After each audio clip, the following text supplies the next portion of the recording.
train of mass m is moving on a circular track of radius r with constant speed v.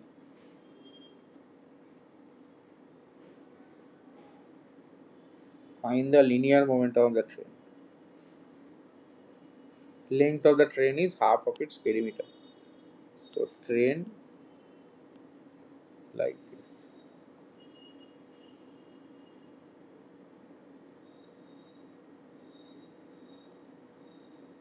Length of train half of its perimeter.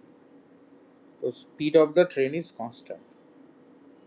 Find linear momentum of the train. If you take this as the x-axis, if we take this as the x-axis and say consider any angle theta and consider the this angle d theta. Now this part has mass how much? Say dm. Mass dm is mass m divided by how much angle? Total angle is pi. So m by pi multiplied by d theta. M by pi multiplied by d theta, and it is moving with a velocity in this direction. So the momentum is dm into v. So this momentum has component this way and this way.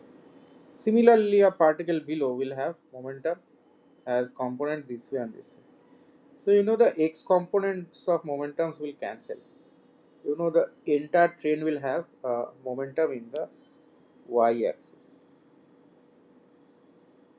So we have to sum up this momentum along y axis. So that is dmv into cos theta. Right. So total momentum of train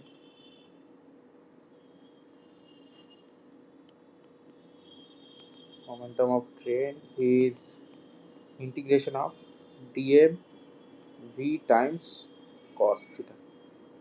So that is equal to cos theta, because again I'll show you this angle is how much theta. So this angle is theta. So this angle again is theta. So that is dmv momentum of this small mass dm. So it has y component dmv cos theta. So summation of this y. So x components will cancel. So integral of dm v cos theta, dm is m by pi d theta v cos theta. Now the limits of theta will be from minus pi by 2 to plus pi by 2 as in the diagram. So that is m v by pi integral cos theta d theta is sin theta from limits minus pi by 2 to plus pi by 2. So here you get 2. So 2 mv by pi.